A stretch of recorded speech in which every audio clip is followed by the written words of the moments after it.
bagus nggak suaranya teman-teman?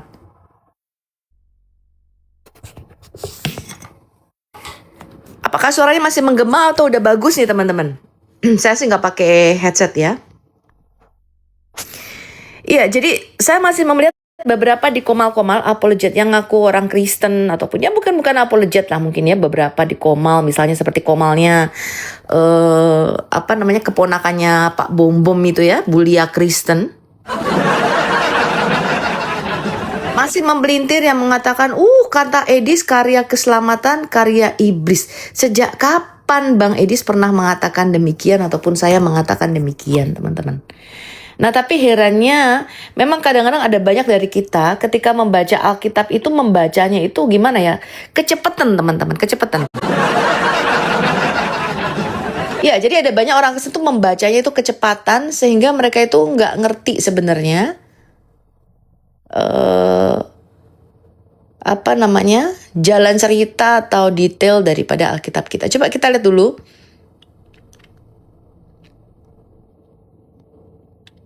Mana ya? Kemarin saya sudah menyimak.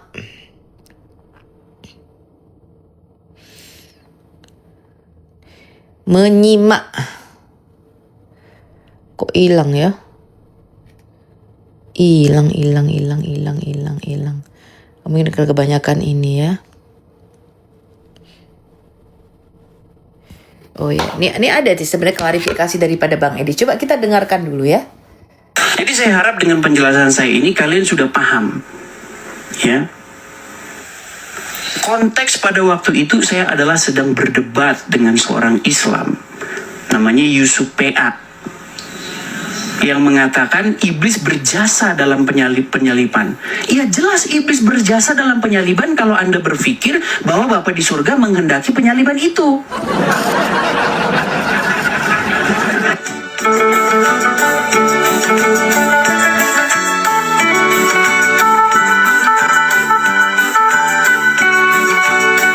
Coba kita dengarkan dulu sudut pandang Bang Edis ya. Kita lihat dulu logikanya. Teman-teman sekalian, sehubungan dengan banyaknya orang-orang yang menanggapi statement saya tentang sehubungan dengan banyaknya orang-orang yang menanggapi pernyataan saya tentang penyaliban itu adalah kehendak iblis atau penyaliban Tuhan Yesus itu adalah keinginan si jahat atau iblis atau setan, maka saya ingin menjelaskan kepada kalian kenapa saya bisa mengatakan seperti itu.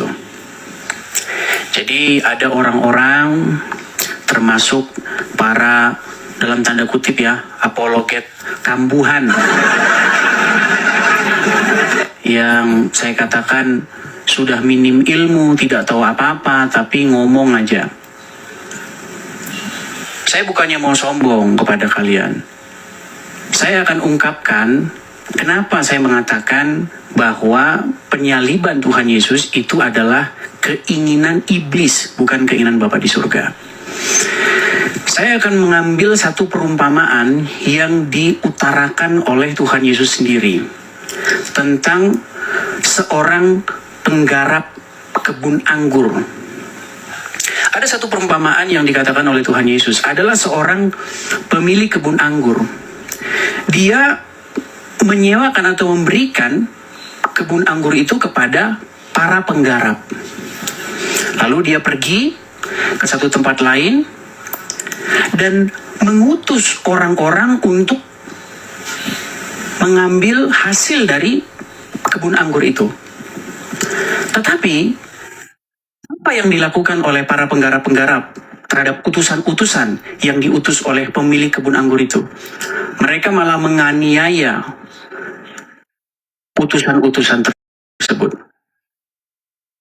Diutus lagi, dianiaya lagi, diutus lagi, dan dianiaya lagi. Lalu apa kata sang pemilik kebun anggur itu? Aku akan mengutus anakku dan mereka akan segan. Tapi dilakukan oleh para penggarap-penggarap itu. Ketika anak sang pemilik anggur itu datang, kata mereka begini, ini adalah anaknya, ini adalah ahli warisnya. Mari kita bunuh dia supaya kebun anggur ini jatuh kepada tangan kita. Perhatikan. Pertanyaan saya, apakah keinginan membunuh anak si pemilik kebun anggur ini adalah keinginan daripada sang pemilik anggur tersebut?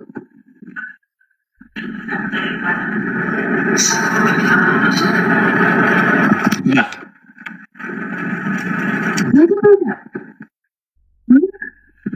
Keinginan sang pemilik anggur itu adalah supaya anak tersebut dihormatinya, supaya anak tersebut diterimanya.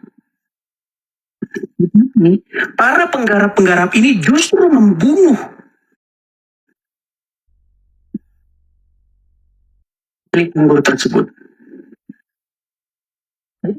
Dia mengatakan bahwa penyaliban atau pembunuhan terhadap Yesus itu adalah keinginan Bapa di surga. Makanya saya bilang Anda tidak waras lagi.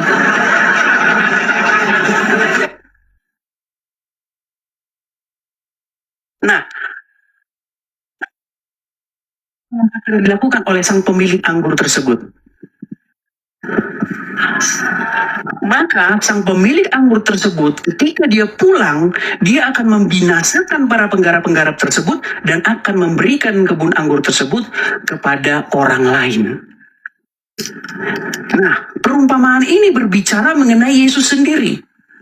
Perumpamaan ini berbicara bagaimana Yesus akan ditolak, kemudian keselamatan itu sampai kepada bangsa-bangsa lain. Nah, Bible ada di dalam Roma pasal yang ke-11 ya. Saya akan bacakan. Di dalam Roma pasal yang ke-11 ayat yang ke-11. Maka aku bertanya, adakah mereka tersandung dan harus jatuh? Maksudnya orang-orang Yahudi. Sekali-kali tidak.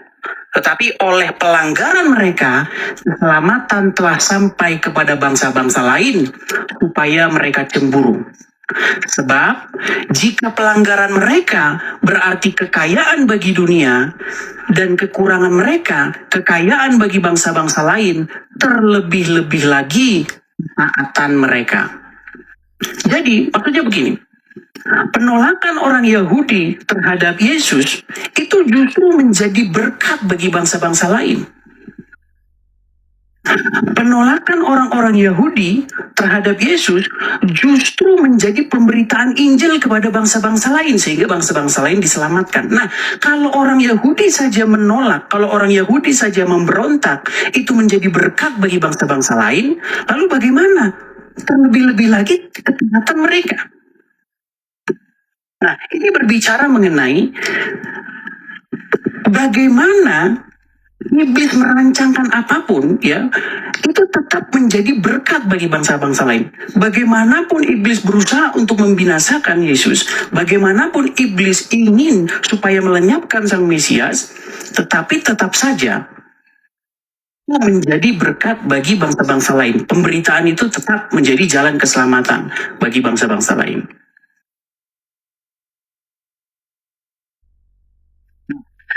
Yang menjadi masalah adalah ketika Anda mengatakan bahwa keinginan dari Bapak itu adalah supaya sang penggarap-penggarap itu membunuh anaknya sendiri. Bapak tidak menginginkan itu. Bapak menginginkan supaya anak itu diterima oleh para penggarap kebun-kebun anggur itu. Ini juga seperti Bapak di surga, dikatakan di dalam Yohanes pasal yang pertama, oleh karena besar kasih karunia Allah akan dunia ini, sehingga ia mengaruniakan anaknya yang tunggal, supaya setiap orang yang percaya, bukan menyalip, setiap orang yang percaya kepadanya tidak binasa, melainkan beroleh hidup yang kekal. Jadi keinginan Bapa di surga itu supaya orang Yahudi percaya kepada Yesus. Keinginan Bapa di surga supaya orang-orang percaya kepada Yesus. untuk disalibkan. Begitu loh. Walaupun mereka merancangkan yang jahat, tetap saja rencana Bapa itu tidak akan gagal karena iblis tidak akan bisa menggagalkan rencana Bapa. Begitu.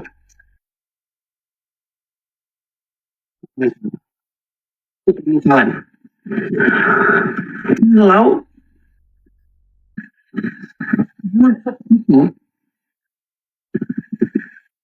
menjadi Yusuf dibuang ke sumur, ketika Yusuf ingin dilenyapkan oleh keluarganya, ketika Yusuf ditolak oleh keluarganya, justru itu menjadi jalan bagi keselamatan bangsa-bangsa lain. Justru menjadi jalan berkat bagi banyak bangsa.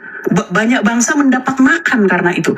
Pertanyaannya begini, apakah keinginan untuk melenyapkan Yusuf, keinginan untuk membuang Yusuf ke sumur, apakah itu rencana Bapa di surga? Tidak, itu tetap saja rencana setan. Tapi bagaimana di situ Bapa di surga merubah rancangan yang jahat itu menjadi jalan keselamatan? Nah, begitu juga penyaliban. Penyaliban itu yang adalah rancangan iblis dirubah menjadi jalan keselamatan bagi bangsa-bangsa lain. Yesus ditolak saja jadi berkat bagi bangsa-bangsa lain. Yesus disalibkan saja menjadi keselamatan bagi bangsa-bangsa lain. Apalagi Yesus diterima. Buat satu umpama lagi, ini terakhir. Soalnya di sini kita buka sesi diskusi. Ini supaya lebih mudah ya, karena banyak orang-orang awam. Misalnya ada seorang gembala atau seorang pendeta. Dia punya satu gereja dari gubuk yang reot. Jemaatnya 5 orang. Dia seorang pemberita Injil. Tapi masyarakat di situ tidak terima, nggak mau di situ ada pemberitaan Injil. Maka orang-orang membakar gereja itu dengan tujuan apa? Melenyapkan Injil dari situ, melenyapkan jemaat Kristen dari situ. Dibakar gereja itu. Tetapi karena pendeta itu memegang teguh firman Tuhan, maka dia tidak membalas dengan membakar rumah ibadah mereka.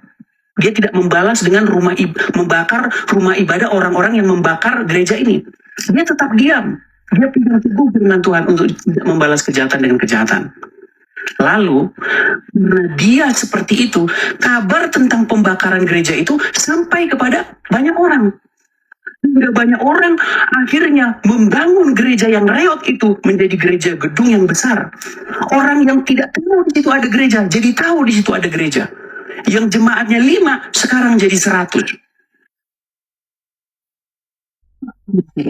Bahwa Tuhan sanggup mengubah rancangan jahat menjadi jalan keselamatan. Tuhan sanggup membuat rencana iblis, menggagalkan rencana iblis menjadi rencana keselamatan, rancangan keselamatan. Nah, pertanyaannya sekarang begini. Rencana siapa itu pembakaran gereja? Apakah rencana Bapa di surga? Ya bukan, Peang. Apakah Bapa di surga dalam pembakaran gereja itu? Ya tidak. Yang Bapa di surga dalam pembakaran gereja itu artinya orang-orang yang membakar gereja itu jangan ditangkap polisi, jangan dihukum, mereka harus dikasih penghargaan, mereka harus dikasih reward. Begitu juga penyalibannya, orang-orang yang menyalibkan Yesus itu, mereka itu ada di pihak iblis dan Bapa tidak menginginkan itu. Itu rencana Bapa, maka orang-orang yang menyalibkan Yesus itu harus dikasih penghargaan. Seandainya Bapa menginginkan supaya Yesus disalib, seandainya Bapa di surga menginginkan supaya anaknya disalib, maka orang-orang yang menyalib Yesus itu perlu diberikan penghargaan. Iblis berjasa, kata orang Islam, betul kata orang Islam jadinya. Gitu loh. Jadi iblis merencanakan sebuah keselamatan, tidak. Jadi makanya saya bilang kemarin, orang yang mengatakan bahwa Bapa di surga Dengar ya tadi pernyataan Bang Edis ya. Iblis tidak merencanakan keselamatan. Saya masih mendengar nih beberapa apologet Kristen, Christian Prince, Lia Kristen, bahkan Pak Bung Bom sendiri yang menyatakan bahwa Edis berkata bahwa rencana keselamatan itu karya iblis. Nggak pernah itu. Kenapa? Karena pemahaman mereka tentang Alkitab itu tidak dalam, teman-teman. Jadi memang inilah kelemahan kita. Membaca Alkitabnya tuh kecepatan dan kadang-kadang kita itu hanya mendengar dari kata pendeta saja. Ketika kemarin ya, polemik mengenai siapa yang merencanakan membunuh dan menyalibkan Tuhan Yesus, rencana siapakah itu?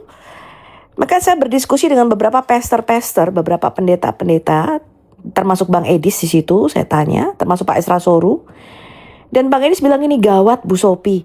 Pendeta-pendeta ini berpikir bahwa rencana Allah dari kekekalan adalah membunuh dan menyalibkan Tuhan Yesus. Jadi for so ya atau kemahatauan Allah mengenai masa depan itu bukan membuat dia menjadi dalang segala sesuatu. Saya kasih Anda contoh. Ini banyak contohnya dalam Alkitab nih. Nah, ada banyak orang ya mengambil nubuatan di dalam Alkitab sebagai suatu predestinasi. Itu adalah ajaran yang sangat keliru, teman-teman. Ajaran yang sangat keliru. Ya, saya kasih Anda contoh. Ketika Yesus dilahirkan, ya, tipologi daripada Musa juga, itu terjadi pembantaian, ya, pembunuhan besar-besaran terhadap bayi-bayi pada waktu itu. Jadi ketika Yesus dilahirkan, ada banyak bayi-bayi dibunuh karena Herodes Agung pada waktu itu menyuruh orang-orang Majus ini datang kembali. Di mana dia raja orang Yahudi yang baru dilahirkan itu? Lalu Herodes kaget gitu. Karena Herodes kan berpikir ini saingannya dia nih. Ya, ada raja mau dilahirkan. Lalu Herodes berkata, coba selidiki di mana raja yang baru dilahirkan itu. Nanti kamu datang kembali kepadaku, kasih tahu. Tetapi maksud niat daripada Herodes adalah pada waktu mau membunuh bayi Yesus ini. Ya, karena dia gak mau ada raja lain nih, saingan dia nih. Wah, ada seorang raja yang lahir. Ya, karena itu ketika orang-orang Majus ini diperingatkan oleh malaikat dalam mimpi jangan kembali kepada Herodes, maka Herodes marah, lalu pada waktu itu dia membantai bayi-bayi Yesus. Nah, pembantaian bayi-bayi Yesus ini sudah dinubuatkan di dalam Alkitab, teman-teman. Maka di dalam Alkitab dikatakan, maka terdengarlah suara tangisan di Rama. Nah, orang berpikir, ya, ini saya nggak tahu nih apa yang diajarkan di sekolah-sekolah STT. Ini rupanya ada keeroran yang terjadi di dalam Sekolah Tinggi Teologi Indonesia. Karena ada nubuatan, maka mereka berpikir bahwa rencana Allah adalah membantai bayi-bayi itu, teman-teman. Kan udah dinubuatkan nih, Bu. Udah ada nubuatannya bahwa nanti suatu saat akan terjadi pembunuhan besar-besaran terhadap kelahiran Yesus. Ketika Mesias lahir akan terjadi pembunuhan besar-besaran. Padahal Alkitab mengatakan di dalam kitab Wahyu pasal 12, pembunuhan itu diinisiasi oleh iblis. Anda baca itu di kitab Wahyu 12. Ketika Mesias akan dilahirkan, ada seekor naga besar, ya, seekor naga merah padam hendak menelan Mesias. Itu bicara mengenai kerajaan iblis ingin berusaha membunuh Mesias bahkan sejak Mesias itu dilahirkan. Nah, apakah kelahiran pembantaian bayi-bayi ini menjadi rencana Allah? Ya tentu saja tidak. Apakah Allah Maha tahu? Ya tahu, makanya Allah berkata, terdengarlah suara ratap tangis di Rama, meratapi bayi-bayi yang dibunuh itu. Ada banyak nubuatan bahkan yang tidak terjadi di dalam Alkitab. Ya, ketika Allah misalnya menyuruh Nabi Yunus pergi ke kota Niniwe, Allah berkata, tolong peringatkan orang-orang Niniwe ini, aku akan menunggang balikkan kota Niniwe ini. Aku akan menghabisi seluruh manusia di Niniwe ini, karena udah jahat. Lalu ketika orang Niniwe itu bertobat, 40 hari 40 malam mereka berpuasa berbalik dari jalan-jalan yang jahat. Lalu bahkan binatangnya pun ikut berpuasa. Nubuatannya ini gak terjadi, teman-teman.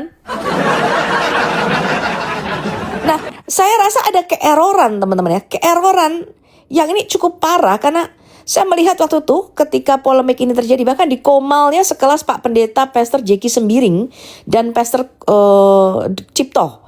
Pastor Jeki dan Pastor Cipto ini salah dua orang ya dari antara apologet Kristen yang saya sangat angkat topi, saya hormati. Tapi Ternyata Pastor Jeki sendiri pun berpikiran sama.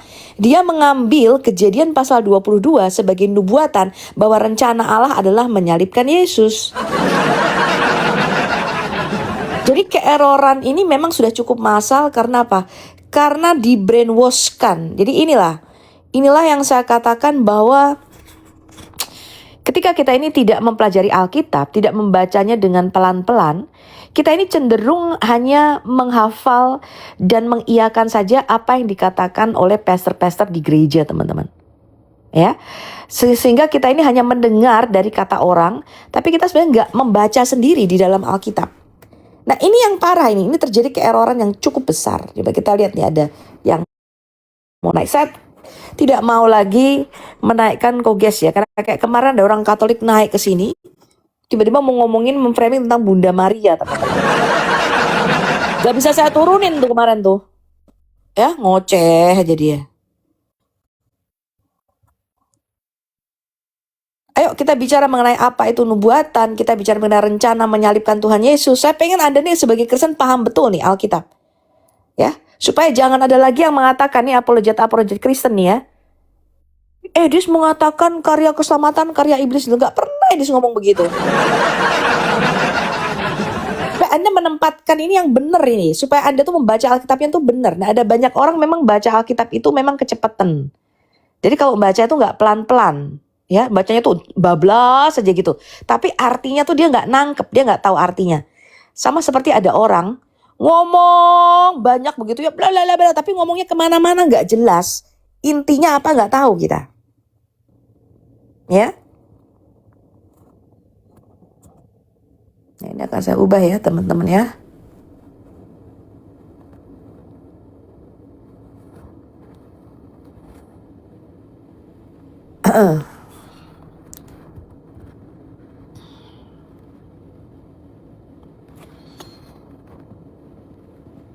Ya, saya nggak akan banyak-banyak.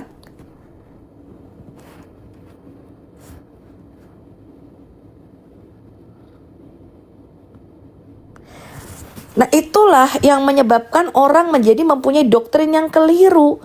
Bahwa dari sejak semula segala sesuatu tuh inisiator, dalangnya, sutradaranya adalah Allah. Ya. Kenapa nih nggak nyambung nih ya sinyalnya kali ya teman-teman ya. Coba kita kembali ke akar Alkitab dulu. Ya. Putus-putus Bu, masa sih? Ini coba putus-putus nggak ini teman-teman?